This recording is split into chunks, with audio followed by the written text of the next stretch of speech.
और जब हम इस बात को समझ जाते हैं कि प्रार्थना और उपवास हमारे जीवन में क्या कुछ लेकर आती है, हम कहें हमारा दिल और अधिक प्रार्थना के लिए तैयार होता है, और अधिक हम प्रार्थना कर पाते हैं, और अधिक हम परमेश्वर के सम्मुख अपने जीवन को व्यतीत कर पाते हैं। और आज हम परमेश्वर के वचन के अंदर से इसी बात के अंदर थोड़ा हम आगे बढ़ेंगे कि प्रार्थना हमारे लिए क्या करती है। कल हमने देखा था प्रार्थना क्या करती है, हमें परमेश्वर की बातों के लिए तैयार करती है। परमेश्वर की बातों का मतलब परमेश्वर की आशीष, परमेश्वर की बरकत, परमेश्वर की दया, परमेश्वर का जो भी हमारे जीवन के अंतर्गत जो कह सकते हैं आशीषों की जो बातें हैं वो हमारे जीवन में आती हैं जब हम क्या करते हैं, प्रार्थना करते हैं। तो प्रार्थना हमें परमेश्वर की बातों के लिए तैयार करती है। आज हम दूसरी बात को हम देखेंगे, परमेश्वर के सामने जब हम प्रार्थना करते हैं, उपवास करते हैं, हमारे जन्म में क्या होता है। मेरे आपके जन जब मैं आप प्रार्थना करते हैं प्यारे परमेश्वर लोगों, हम याद रखें परमेश्वर के जन होने के कारण से हमें इस बात को समझना है, प्रार्थना हमारे जीवन के लिए महत्वपूर्ण है।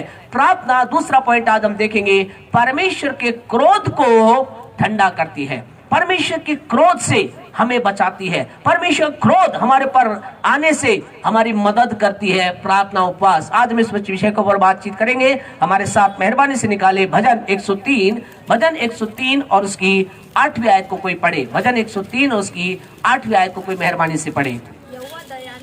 यहोवा दयालु और अनुग्रहकारी, विलंब से कोप करने वाला है। थैंक यू, परमेश्वर का धन्यवाद देते। यहाँ प्रभु का वचन कह रहा है कि हमारा परमेश्वर क्या है, क्या है, दयालु है।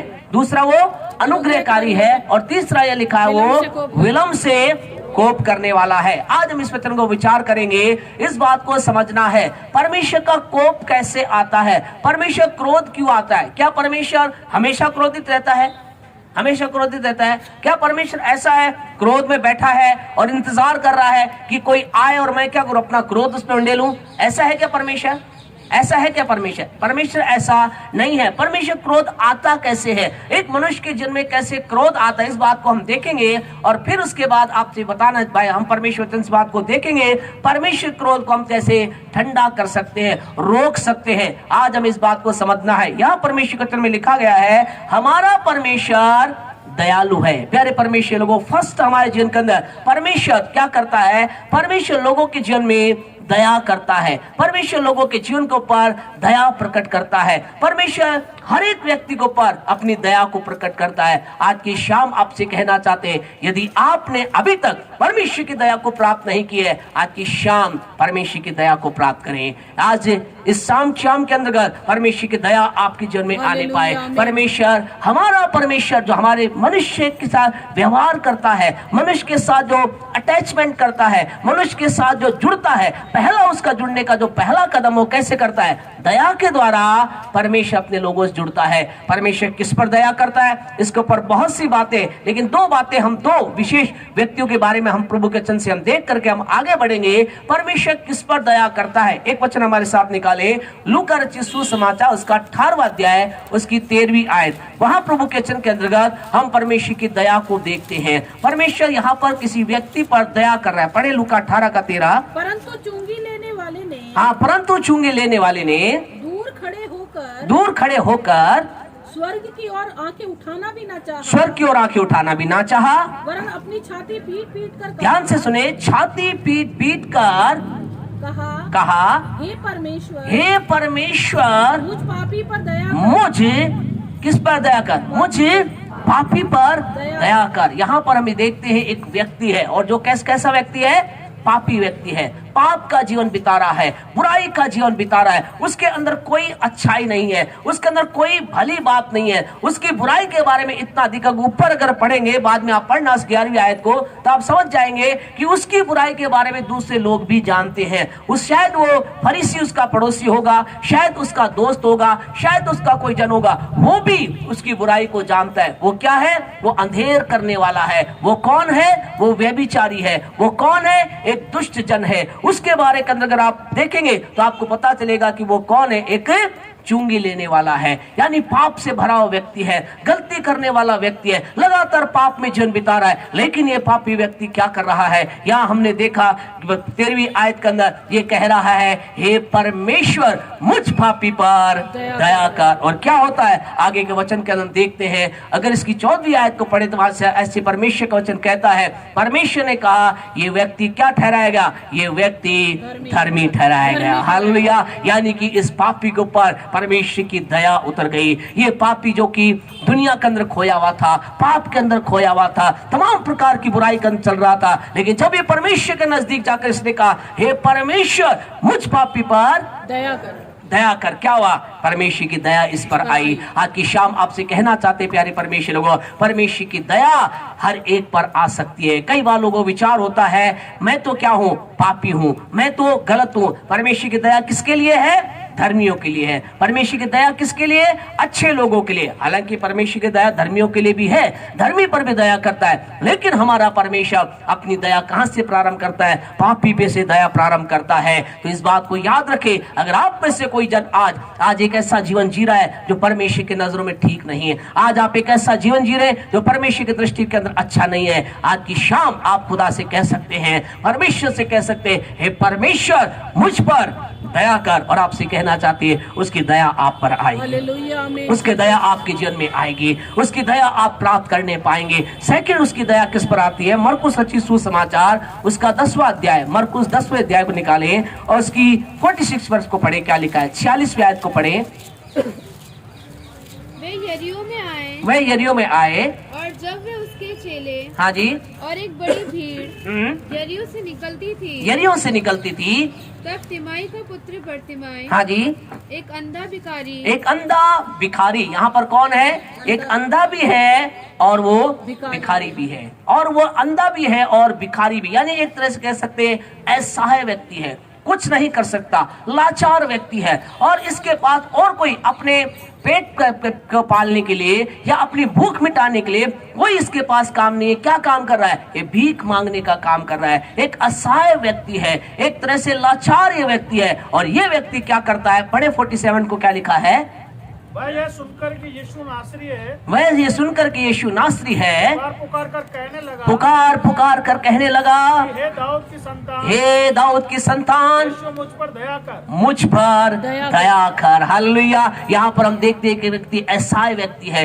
लाचार व्यक्ति है, कुछ नहीं कर सकने वाला व्यक्ति है। और ये व्यक्ति क्या कह रहा है, ये व्यक्ति यीशु के नजदीक आकर कह रहा है, हे दाऊद की संतान, हे प्रभु, हे यीशु क्या कर, मुझ पर दया कर। और आगे हम देखते हैं यीशु की दया इस पर होती है, इसका अंधापन दूर हो जाता है, इसका भिखारी का वस्त्र ये छोड़ देता है, इसका संपूर्ण जीवन चेंज हो जाता है। कारण क्या है, इसके ऊपर दया आती है। आज की शाम आपसे कहना चाहते हैं, यदि आप में से कोई जन यहाँ पर है जो लाचार है, आप कह रहे हैं मैं पढ़ने के अंदर लाचार हूं, मैं अच्छे स्कूल के अंदर नहीं पढ़ सकता, शायद आप कह रहे हैं मैं अच्छी नौकरी नहीं कर सकता, शायद आप कह रहे हैं मैं अच्छा घर के अंदर नहीं जा सकता, शायद आप कह रहे होंगे मैं किसी भी रीति से कोई भी अच्छा काम नहीं कर सकता, लाचारी की अवस्था के अंदर है। आज की शाम आपसे कहना चाहते हैं, परमेश्वर की दया लाचार पर आती है, परमेश्वर की दया असहाय व्यक्ति पर आती है, परमेश्वर की दया उस पर आती है जो कुछ नहीं कर सकता। और यहाँ और भी प्रभु के वचनों के अंतर्गत अगर हम परमेश्वर के वचनों को आप पढ़ेंगे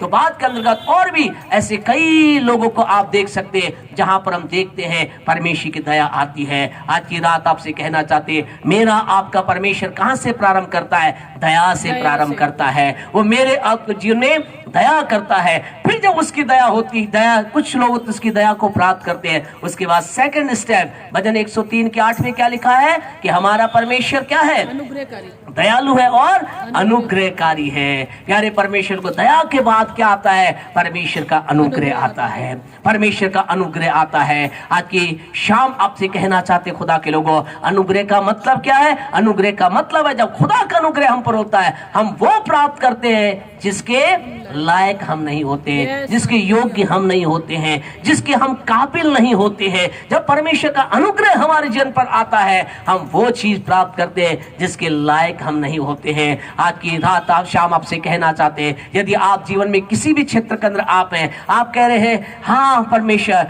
सच में मैं इस लायक नहीं, लेकिन आपसे कहना चाहते हैं जब परमेश्वर का अनुग्रह आप पर उतरेगा, जब परमेश्वर का अनुग्रह हम पर उतरता है, जब परमेश्वर का अनुग्रह लोगों पर आता है, क्या होता है? वो उस चीज को प्राप्त करते हैं जिसके लायक नहीं होते हैं। हमारा परमेश्वर दया से प्रारंभ करता है, फिर लोगों के जीवन में अनुग्रह करता है। और जानते हैं ये सारे काम क्यों करता है? किस लिए करता है वो दया?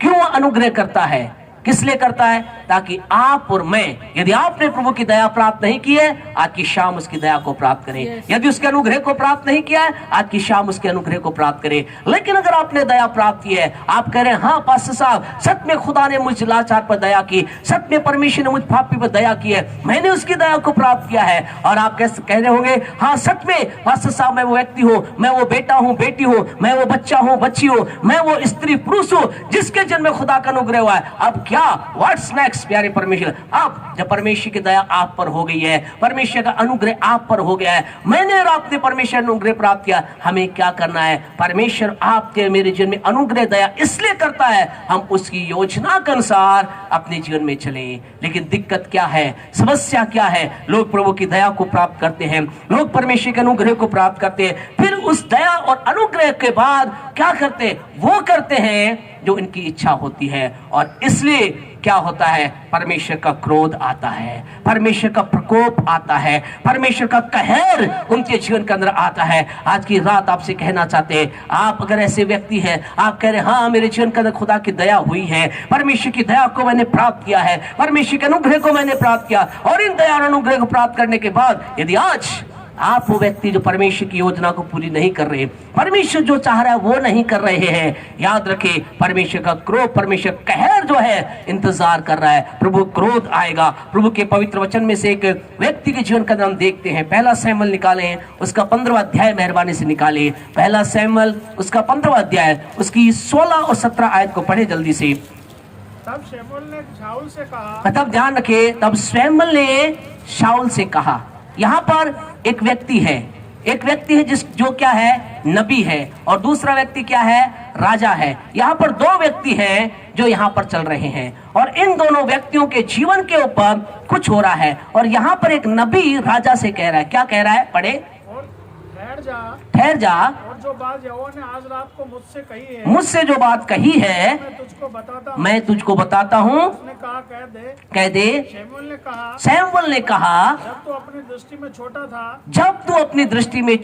था, क्या तू इस्राएली गोत्रियों का प्रधान न हो गया? क्या तू इस्राएली गोत्रों का प्रधान नहीं हो गया? क्या कह रहा खुदा? यहाँ पर परमेश्वर सैमुएल के द्वारा बातचीत कर रहा है, राजा से कह रहा है जब तू क्या था? बहुत छोटा था, जब तू बहुत बिल्कुल किसी लायक नहीं था, क्या किया? क्या परमेश्वर ने तुझे राजा नहीं बनाया? क्या परमेश्वर ने तुझे प्रधान नहीं बनाया? क्या परमेश्वर ने तुझे ऊंचाई पर नहीं रखा? ये व्यक्ति कौन है? साउल कौन है? साउल वो व्यक्ति है जिसने परमेश्वर की दया को प्राप्त किया है। परमेश्वर की दया के द्वारा इसने क्या किया? जब परमेश्वर की दया इस पर आई, जिस चीज को ढूंढ रहा था, किसको ढूंढ रहा था? अपने पिता की गद्दी को ढूंढ रहा था, वो खो गई थी। परमेश्वर ने दया करके इसकी पिता की उनको मिलवाया। फिर क्या हुआ? फिर इसके ऊपर परमेश्वर का अनुग्रह हुआ, और क्या बना? परमेश्वर के अनुग्रह के द्वारा ये व्यक्ति जो कि अपने गोत्र में छोटा था, ये व्यक्ति जो कि किसी और के किसी इस लायक नहीं था, परमेश्वर ने इस पर अनुग्रह किया, और क्या किया? इसे वहां से उठा करके इजराइल का राजा बना दिया। प्यारे परमेश्वर आपसे कहना चाहते हैं, हमारे खुदा का अनुग्रह ऐसा ही है, हम जिस लायक नहीं होते उसके योग्य हमें बना देता है। परमेश्वर ने इस पर अनुग्रह किया, लेकिन जब इस पे परमेश्वर की दया आई, अनुग्रह आई, इसने क्या किया? इसने वो नहीं किया। पढ़े 18वीं आयत को, क्यों परमेश्वर कोप कर रहा है? और यहोवा ने तुझे यात्रा करने की आज्ञा दी। हाँ जी, यहोवा ने तुझे यात्रा करने की आज्ञा दी। यात्रा, एक विशेष कार्य करने एक विशेष कार्य करने की को भेजा। क्या तूने एक विशेष, तुझे परमेश्वर ने एक विशेष कार्य करने भेजा। आपसे कहना चाहते हैं परमेश्वर की दया, प्रभु का अनुग्रह आपके मेरे जीवन में होता है कि हम उसके लिए एक विशेष काम करें। अगर आज आपके जीवन में खुदा का अनुग्रह हुआ है, प्रभु की दया आप पर आई है, इसलिए नहीं कि आप स्वयं आशीषित होकर चलें, इसलिए नहीं कि आप दुनिया के अंतर्गत अपने आप को किसी रीति से बड़ा दिखाकर चले, लेकिन परमेश्वर कोई भी काम किसी भी व्यक्ति के जीवन में दया और अनुग्रह इसलिए करता है कि उसके द्वारा क्या कराए, एक विशेष कार्य करवाए, एक विशेष कार्य। साउल के जन्म में परमेश्वर चाह रहा था एक विशेष काम को करे, लेकिन क्या किया, इसने उस काम को नहीं किया। और उसके बाद क्या हुआ, इसके जीवन में परमेश्वर का प्रकोप आता है, इसके जीवन में खुदा का दंड आता है, इसके परमेश्वर क्रोधित होता है और परमेश्वर कहता मैं तुझे राजा बनाकर पछताता हूं। इसने क्या किया, जब परमेश्वर का क्रोध इसके जीवन में आया, इसने अपने तरीके से अब बाहर निकलने की कोशिश की, लेकिन इसने वो नहीं किया जो कि योना के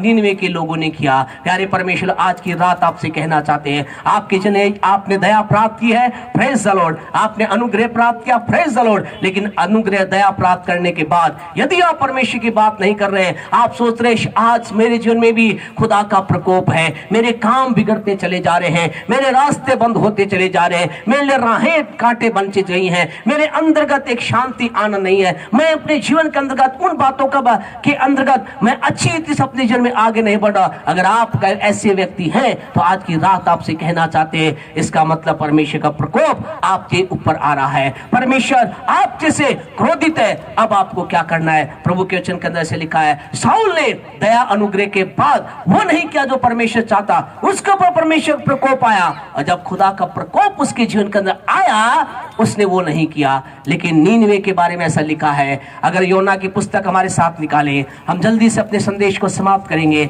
आपसे कहना चाहते खुदा के लोगों, या नीनवे के लोगों से परमेश्वर क्या था, बड़ा क्रोधित था। नीनवे के लोगों से परमेश्वर ने क्या कहा, अगर योना 1 का 2 अगर आप पढ़ेंगे वहां ऐसा लिखा है, परमेश्वर ने योना को कहा जा नीनवे के लोगों को जाकर कहे कि वो उनका क्या हो गया, वो अपने उनका जो गलत काम थे, उनकी जो बुराई थी क्या हो गई, परमेश्वर की नजरों में बढ़ गई थी।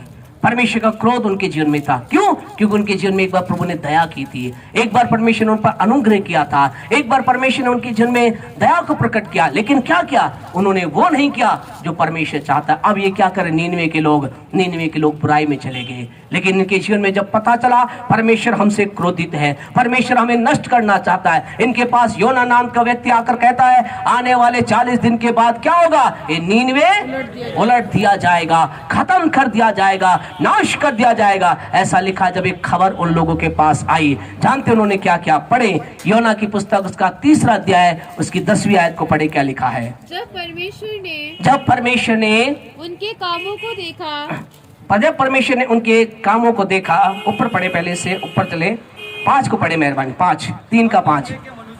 हाँ जी, नीनवे के मनुष्यों ने परमेश्वर के वचन की प्रतीति की और उपवास का प्रचार किया।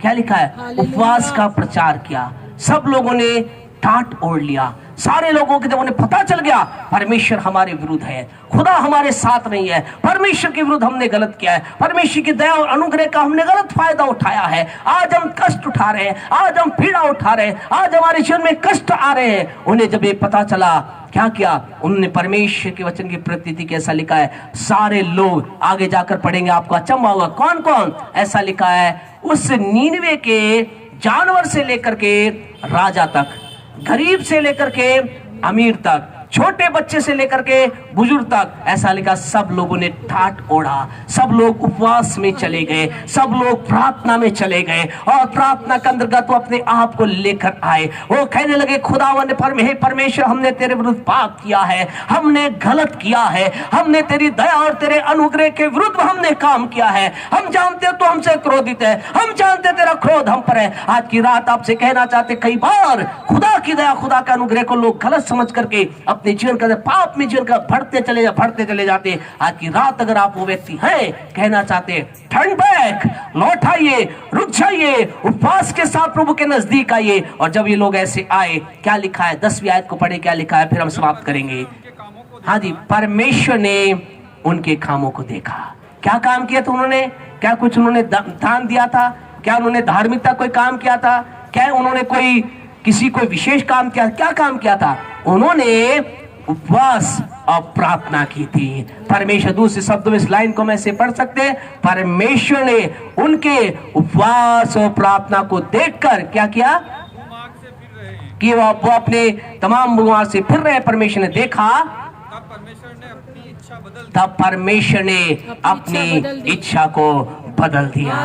परमेश्वर ने कहा अब मैं अपना क्रोध इन पर नहीं भड़काऊंगा, अब मैं इन्हें नाश नहीं करूंगा, लेकिन अब मैं इन पर दया करूंगा, मैं इन पर दोबारा अनुग्रह करूंगा, मैं इन पर दोबारा कृपा करूंगा। आज की रात आपसे कहना चाहते हैं, खुदा के लोगों, हम परमेश्वर के वो लोग हैं। कई बार जीवन के अंदर क्या होता है, व्यक्ति क्या विश्वास करता है, केवल इन 2 वचनों तक रहता है। भजन 103 की 8 को पढ़ते हैं, वो कहते हैं हमारा परमेश्वर तो दयालु परमेश्वर है, हमारा परमेश्वर तो अनुग्रहकारी परमेश्वर है, हम जो चाहें करें वो हम पर दया करेगा नहीं। उसकी दया हमें पाप से बचाती है, उसकी दया, उसका अनुग्रह हमें जो नहीं उसके लायक बनाती है, लेकिन उसके बाद हमें उससे निकलना है। कई लोग आज जीवन में क्या कहते हैं, मती और रोमियो की पत्री उसका 6 अध्याय को मेहरबानी से निकालें। जानते कई लोग क्या कह रहे हैं, कई लोग अपने जीवन में दया को और खुदा के अनुग्रह के बारे में कहते हैं। पढ़े उसकी 6 आयत 1 को पढ़े। क्या कहें? तो हम क्या कहें? क्या हम पाप करते रहे? क्या हम पाप करते रहे कि अनुग्रह बहुत हो? अनुग्रह बहुत हो। आज कई लोग क्या कर रहे हैं, इसी वचन को पढ़ रहे हैं, हमारा खुदा क्या अनुग्रहकारी खुदा है, हमारा खुदा दयालु खुदा है, हमारा परमेश्वर दया करने वाला खुदा है। तो पौलुस क्या कह रहा लोगों से, क्या हमारा परमेश्वर तो अनुग्रहकारी है, क्या हम पाप करते रहे? क्या उत्तर इसका क्या है? कदापि नहीं, कदापि नहीं, बिल्कुल नहीं, कभी नहीं, never.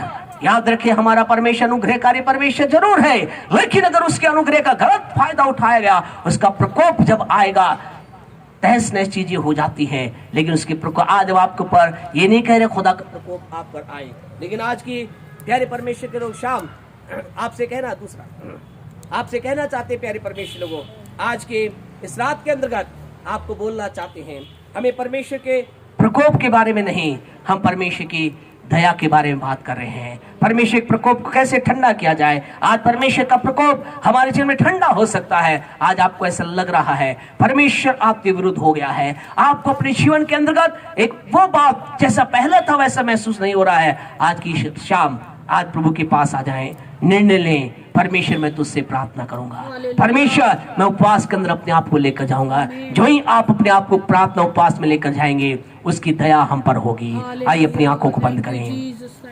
Praise Jesus, worship Lord Jesus. आज इस समय के अंदर कह सकते हैं प्यारे परमेश्वर लोगों, अलग अलग समूह के लोग आप होंगे, शायद हो सकते हैं आज आप पाप में जीवन कोई बिता रहा होगा। आपसे कहना चाहते हैं, आज पापी परमेश्वर की दया को प्राप्त कर सकता है। अगर आज हमारे बीच में कोई ऐसा है जो कह रहा है मैं लाचार हूं, मैं कुछ नहीं कर सकता, मेरे जीवन में सारे दरवाजे मुझे बंद दिखाई देते हैं, आपसे कहना चाहते हैं प्यारे परमेश्वर लोगों, परमेश्वर आप पर अनुग्रह कर आपको वो बना सकता है जिसके लायक आप नहीं है, आपको वो दे सकता है जिसके योग्य आप नहीं है। लेकिन अगर आप वो व्यक्ति जिसने दया और अनुग्रह को प्राप्त किया है, आज आप क्या कर रहे हैं?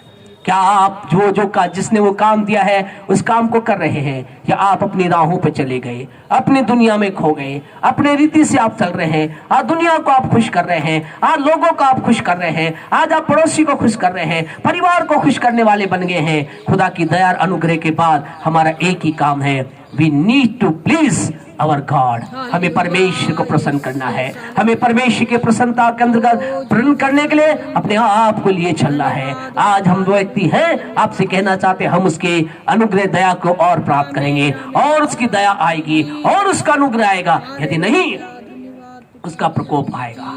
आप कह रहे होंगे मैंने दया को प्राप्त की, मैंने अनुग्रह को प्राप्त किया, लेकिन अब मैं उसके प्रकोप को महसूस कर रहा हूं, उसके क्रोध को महसूस कर रहा हूं, मैं क्या करूं? तो खुदा कह रहा है, नीनवे के लोगों की तरह उपवास में चला जा, नीनवे के लोगों की तरह प्रार्थना में चला जा। जब हम परमेश्वर की उपस्थिति में चले जाते हैं, उसका प्रकोप ठंडा हो जाता, उसका क्रोध ठंडा हो जाता है। वो हमें क्षमा करता है, वो हमें दोबारा गले लगाता है, वो हमें दोबारा ब्लेस करता है, वो दोबारा हमें आशीष देता है। साउल ने ये नहीं किया, इसलिए वो अपने राजा पद से त्याग दिया गया। खुदा ऐसा हम में से किसी को ना करे।